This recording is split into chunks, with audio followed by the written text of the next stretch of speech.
Je viens de faire une initiative parlementaire, de contrôle parlementaire. Je viens d'adresser une question écrite à 3 membres du gouvernement, à savoir Madame la ministre d'État, ministre de portefeuille, Madame la ministre des Mines et Monsieur le ministre des Finances de la République démocratique du Congo au sujet de la signature par les 3 membres du gouvernement d'un accord de jointe venture avec la société Primera.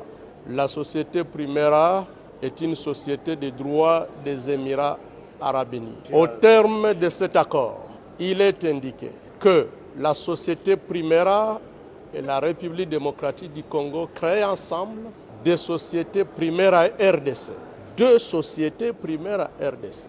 L'une, Primera Gold, pour l'or, et l'autre, Primera Metals, pour le 3T. Mesdames et messieurs la presse, il s'agit d'une mafia organisée.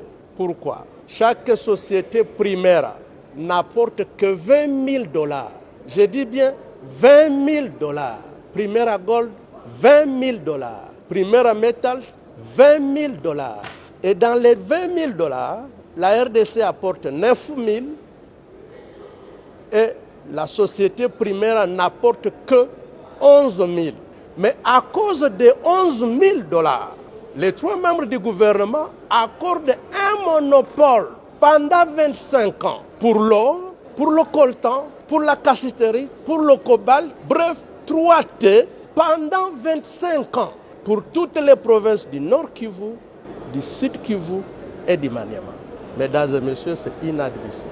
Maintenant, en termes d'obligation, la République démocratique du Congo s'engage à engager la société Sakima, qui est propriétaire de tous ces gisements, à signer un accord avec la société Primera pour 25 ans, en sorte que, à raison de seulement 11 000 $, Primera soit la seule société à pouvoir commercialiser l'or congolais, soit la seule société à pouvoir commercialiser le coltan, le cobalt, la cassiterite pendant 25 ans. Et ce n'est pas fini. On accorde à la société Primera un régime fiscal privilégié, plusieurs exonérations inédites, et là où elle doit payer au taux de réduction scandaleuse. Rien que pour le coltan, les sociétés congolaises et entités de traitement congolaises payent 12% de la valeur de chaque marchandise, du moins de la cargaison des minéraux, à l'exportation. Là où les sociétés congolaises payent 12%, Primera ne payera que 3,5%. Nous avons calculé uniquement pour le coltan, le Trésor congolais paye 80% de ses revenus. Au cours d'un mois, à voir le flux, nous perdrons 500 millions de dollars chaque mois pour les 3 provinces et pendant 25 ans. Nous avons donc dit que c'était inadmissible. Nous avons posé la question aux membres du gouvernement concernés parce que, comme vous le savez, le régime conventionnel a été abrogé par le nouveau code minier. Aujourd'hui, nous sommes sous le régime légal et toutes les sociétés sont traitées de la même manière. Le président de la République dit, et avec raison, vouloir créer des millionnaires congolais.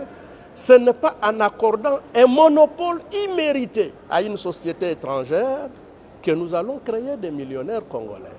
Ce n'est pas en accordant des exonérations illégales à un étranger que nous créons des millionnaires congolais. Et enfin, ce qui paraît scandaleux, en ce qui concerne le règlement du contentieux, les 3 membres du gouvernement ont renoncé au privilège de la souveraineté de la République démocratique du Congo. Je n'invente pas, le contrat est là gelé. Vous allez même le publier. En ce qui concerne le contentieux, les 3 membres du gouvernement mettent à égalité la RDC avec une société privée en disant que, en ce qui concerne le contentieux ou l'exécution des décisions arbitrales ou judiciaires nées de cette convention signée, la République démocratique du Congo n'invoquera pas son droit à la souveraineté, ni des immunités y attachées. Ce qui revient à dire qu'en exécution d'un jugement produit par Primera, nous pouvons nous retrouver avec le palais du peuple saisi. les comptes du trésor public saisis. Le palais de la nation, des immeubles, les symboles de souveraineté ne sont pas protégés. Disons que ce n'est pas normal. Ensuite, comme vous le savez, la société Sakima, à laquelle les 3 membres du gouvernement enjoignent de signer des contrats de joint venture avec la société Primera, cette société a déjà signé des contrats de même nature avec des sociétés de droit congolais, lesquelles sociétés ne sont pas disposées à renoncer à leurs droits. Ils viennent de faire des déclarations. Il s'agit de la société Amir SARL, CDMC SARL, Stone Mining Company SARL,